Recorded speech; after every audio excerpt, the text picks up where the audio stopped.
All right, we're going to see if we can get this fire started the old-fashioned way with some flint and steel and char cloth. It's not the best flint, but yeah, we got it. We got it.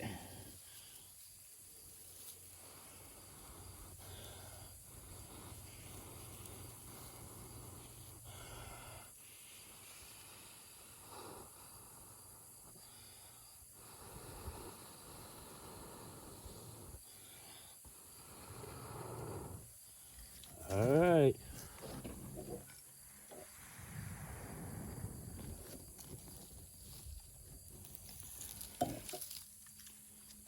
Let's see if we can get this thing going.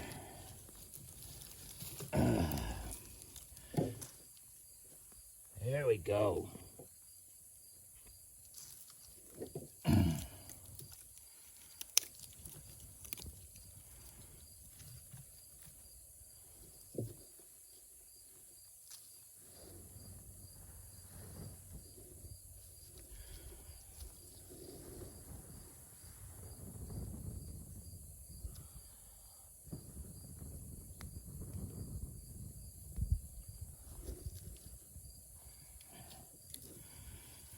That's the way they started fires back in the old days, before you had matches and ferro rods and stuff like that.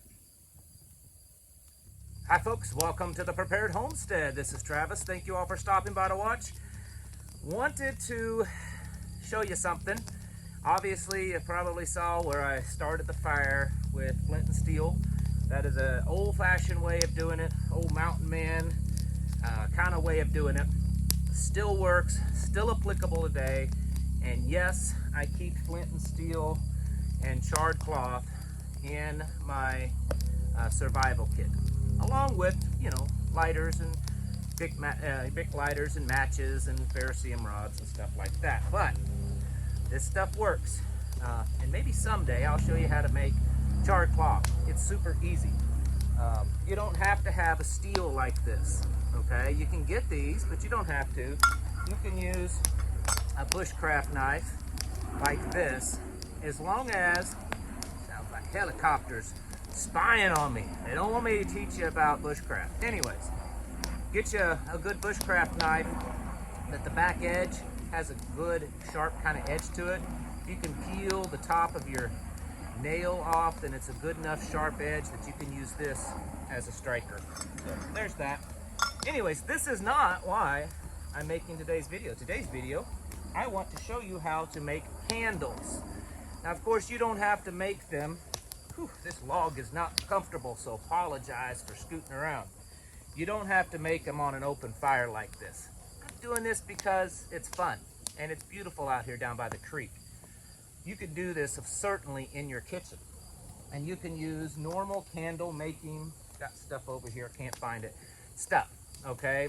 Get you some candle wax at a, you know, craft store or whatever, but you don't have to use candle wax. You can use this stuff. This is vegetable shortening. This is the cheap stuff. It's old. We don't use it to eat. It's just not very healthy, and we don't use vegetable shortening. But we do stock up on it so that we can make these. Now, you can use just a vegetable shortening tub and put a candle wick down in it. And I've seen videos where they show that these things will burn for 45 days. 45 days. It has enough power for that. So what we're doing here is we're making a candle, and this is just a, I don't know, some kind of jar. We're one of those kind of people that keep all of our jars from out of the kitchen, you know, grocery spaghetti jars and everything else. And you heat up the shortening. Thought I heard something. Heat up the shortening to where it's liquid. You pour it in a jar like this. Get you a candle wick. You got to have a candle wick. Put in there, and you've got a good candle, good emergency candle. Candle wicks, you want them to be cotton, and you can use just cotton string, but I tell you, it's not expensive to buy a spool of candle wick. It's just a few dollars.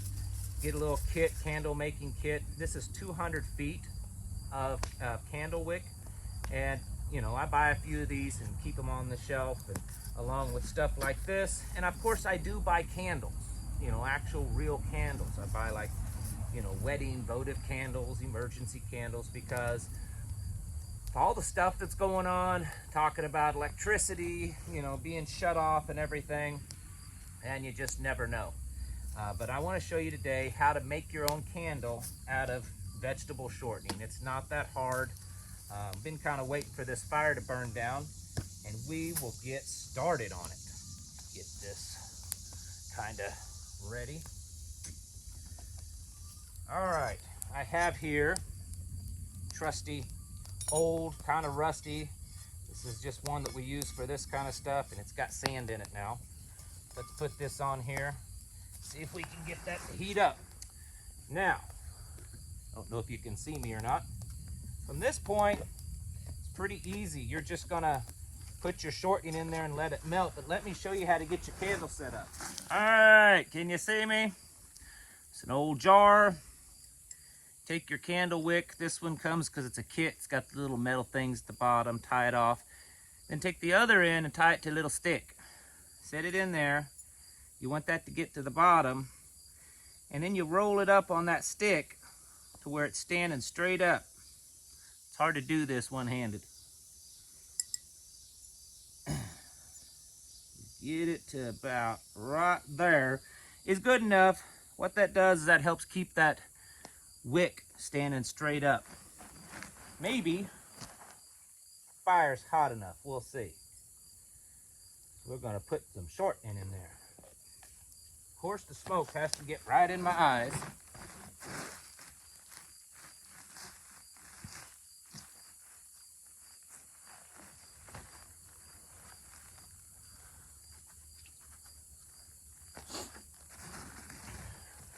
At this point, you're just waiting for the shortening to melt and for the smoke to get in your eyes. Of course, you can use candle wax and do the same thing, but shortening can get pretty cheap sometimes on sale, so that's why we buy it. All right, as you can see, the vegetable shortening is melted. Fire probably could have been a little bit hotter, but you know, trying to do a demonstration, get it going as fast as I can, because I got all kinds of other things I need to be doing, and making videos like this take a while. Oh, it's spilling. Careful there. It's just about ready. This cast iron pan here is one I think it was either a yard sale or a thrift store. It's a Lodge. It was all rusted up, and decided to clean it up, and doing this helps kind of season it, because of course it's a bunch of oil. All right, now, you know, for those of you that like smells, you can put essential oils in this. All right, you don't have to, but you can. All right, we're ready, and I better do it because I'm about ready to get my oil caught on fire over here. All right, I don't know how well you can see this. It's hard doing it this way, folks. Bear with me. It's so much easier when I don't have to worry about a camera. So let's pour this sucker in there. All right. Now, you just kind of roll it up, because it's going to move around on you for a while, and that's okay, because it's going to take this a while to harden back up. Should have used some more shortening, but the point is that you can see how to do this, and it'll harden back up, and solidify is actually the right word. Let me show you what one looks like. I made this one earlier, and so there's your candle. Let's see if I could light it. Burning myself. Probably should use the hand with the glove on it.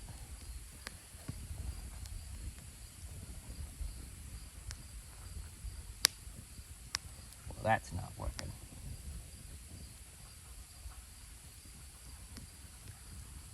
There we go. Now we have a candle. Need to trim the wick a little bit, but we have a candle. And it's an easy way to make emergency candles. You can use lard and tallow, but I tell you, you won't like the smell that you get out of the lard and tallow. That's what they used to use, or bear oil, or whale blubber. But now we got this vegetable shortening stuff, and it works quite well for it. Now folks, I couldn't come out here and build a fire down by the creek, sitting here watching the fish floating around, swimming around in here, without making me a cup of joe. So I'm gonna sit here and I'm gonna have me a decent cup of coffee. Now you're gonna say, yeah, but that's instant. Well, it's not really. It's something I found. It's not freeze-dried instant. It's regular old coffee that's ground really, really super fine so it dissolves, and it tastes amazing. Let's see, I think water looks like it's hot enough. Oh yeah. There we go. Guess I need that.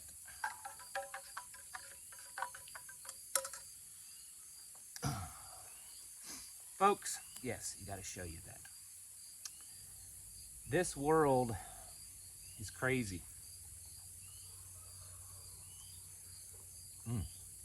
Why does it always taste better when it's over an open fire? Learning things like this, how to make our own candles. It's been a few minutes now. Here's the candle that I lit. Can't probably see it too much. There you go. It's still going. Looks pretty good. This is the kind of stuff that I'm talking about. I understand. There's other things. How do you repair stuff? Sew things, cook things, preserve things. Here's a skill that a lot of people don't have nowadays: getting along with each other, not constantly attacking each other, looking for the good in each other. Yeah, there's some bad people out there, a lot of them. But if we're ever gonna work together, get along in a community, well, we have to push past the things that we don't like about each other, the differences, the things that we think they can improve upon. The Bible talks about that, not to worry about the speck in your brother's eye when you have a big old log sticking out of your own. These are skills too. That's why I encourage you to go to, prepper and homesteading meetings and groups and try to get along and get to know each other, because it's important. We've lived separate for far too long, and they know that, and they like that, because that causes us to depend upon them. We don't need to depend on them anymore. It's time that we stand up on our own and stop worrying about what someone else is doing wrong, and focus on what they're doing right. Lift each other up and, work together as much as we can. It's got to get crazy out there. And if we don't start, working together, I don't know that a lot of people are going to make it. It's kind of crazy out there. And I think even for those of us that are aware of what's going on, we go through a little bit of that conditioning to where it's gradual, and we say, well, things are bad, but I mean, it's still somewhat normal, right? Well, is it normal compared to 2, 3, 4 years ago? I mean, 3 or 4 years ago,